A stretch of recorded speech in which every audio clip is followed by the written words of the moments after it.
Blue colour கத்திரிக்காயில் நம்ம ஒரு gravy செய்ய போகிறோம். நல்ல டேஸ்டான ருசியான மணமான கிரேவிங்க. வாங்க இது எப்படி செய்கிறதுன்னு பார்க்கலாம். முதல் முறையாக நம்ம சேனலை பார்க்குறவங்க சப்ஸ்கிரைப் பண்ணுங்கள்.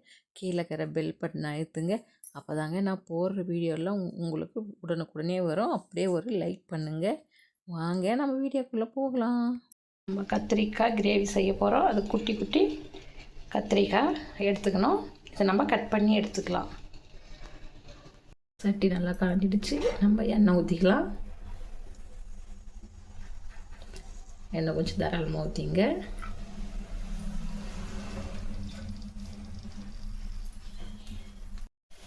எண்ணெய் நல்லா காஞ்சிடுச்சுங்க.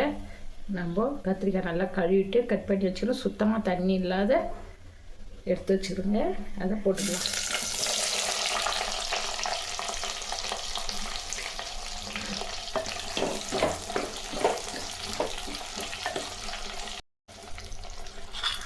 இதே மஞ்சள் பொடி கொஞ்சம் சேர்த்துக்கலாங்க.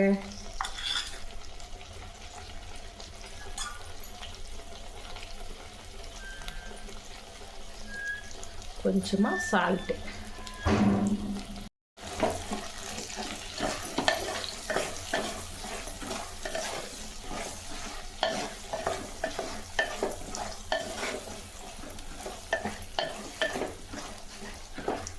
நம்ம வதக்கத்துலேயே பாதியே கத்திரிக்காய் வெந்துருங்க.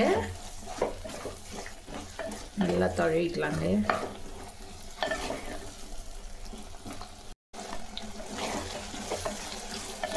இந்த அளவுக்கு கத்திரிக்காய் வெந்துச்சுன்னா போதுங்க. இதை நம்ம வேற ஒரு பாத்திரத்துக்கு மாற்றி வச்சுக்கலாம்.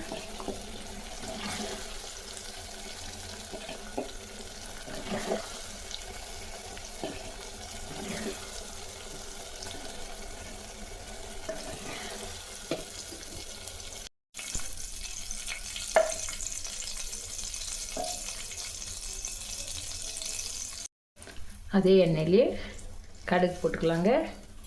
கடுகு நல்லா பொரியட்டும்.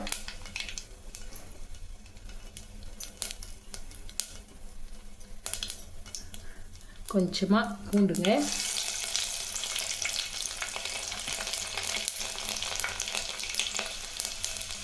நம்ம கைப்பிடி அளவுக்கு வெங்காயம் போட்டுக்கலாங்க.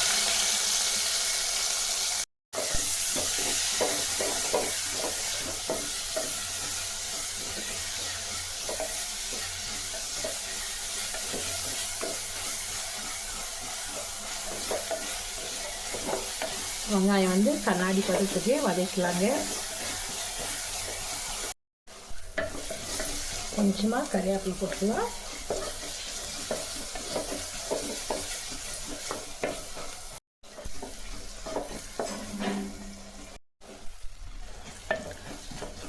தக்காளி மிக்சியில் போட்டு அரைச்சி எடுத்துக்கிறோம். விழுதா அதை சேர்த்துக்கலாம்.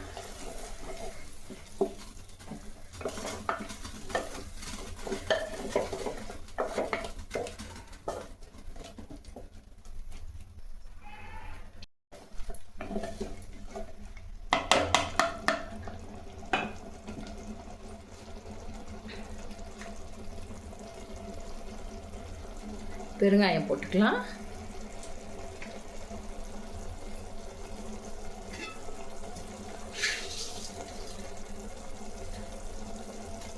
கல் உப்பு போட்டுக்கலாம். நம்ம ஏற்கனவே கத்திரிக்காயில் சால்ட்டு கொஞ்சம் நம்ம சேர்த்துனுக்குறோம். அதனால் கம்மியாக போடுங்க கல் உப்பு. தனி மிளகாய் தூள் போட்டுக்கலாம்.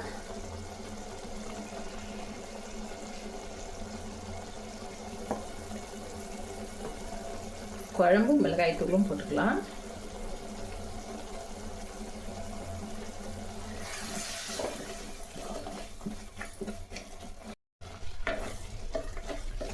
நல்லா இது போல் கிரேவி மாதிரி வந்துடுச்சு பாருங்கள். இந்த டைமில் நம்ம எடுத்து வச்ச கத்திரிக்காயை அதில் சேர்த்துக்கலாம்.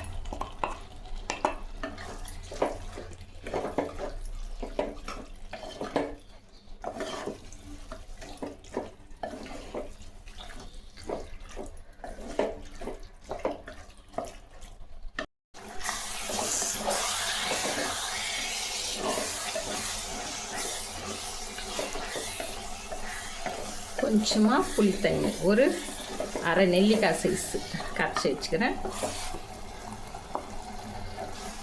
அதையும் சேர்த்துக்கலாம்.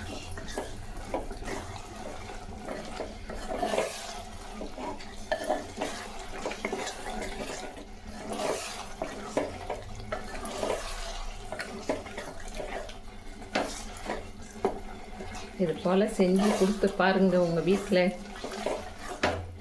வாரத்தில் 2 நாளைக்கு செஞ்சு கொடுக்க சொல்லுவாங்க, அவ்வளோ டேஸ்ட்டாக இருக்கும். இது கத்திரிக்காய் கிரேவி. என்னங்க கிரேவியெல்லாம் புளி ஊற்றுங்களான்றீங்களா? டேஸ்ட்டாக ஊற்றி சாப்பிட்டு பாருங்கள். இப்போ கொஞ்சமாக தண்ணி சேர்த்துக்கலாம். நம்ம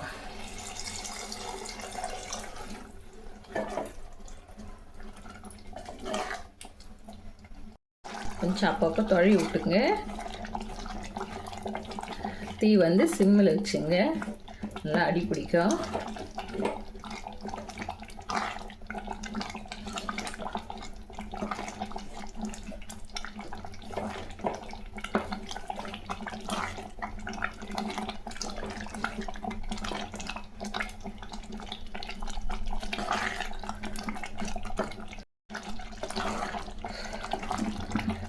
உப்பு கரெக்டாக இருக்குதா பார்த்துங்க. இந்த டைமில் கம்மியாக இருந்தால் போட்டுங்க.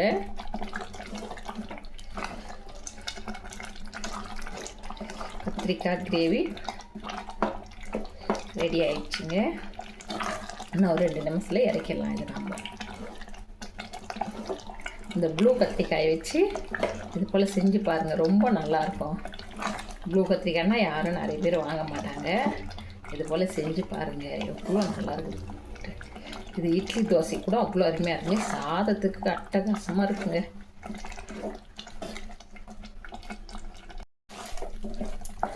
கத்திரிக்காய் புளி ஊற்றி கிரேவி ரெடி ஆயிடுச்சுங்க. அதான் இப்போ நம்ம கொத்தமல்லி தூவிக்கலாங்க.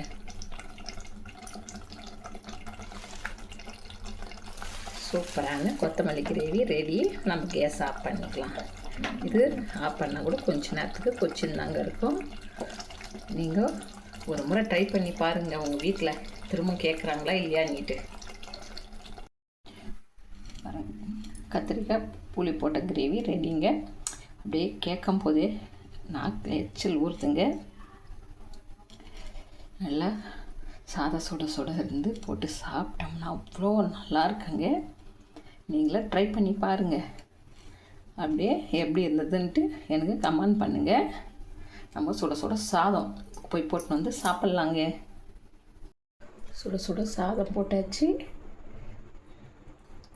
கத்திரிக்காய் கிரேவி வச்சு சுட சாதத்தில் சாப்பிட்டோம்னா அவ்வளோ அருமையாக இருக்கும். நீங்களும் ட்ரை பண்ணுங்கள். நம்ம அடுத்த வீடியோவில் சந்திக்கலாம்.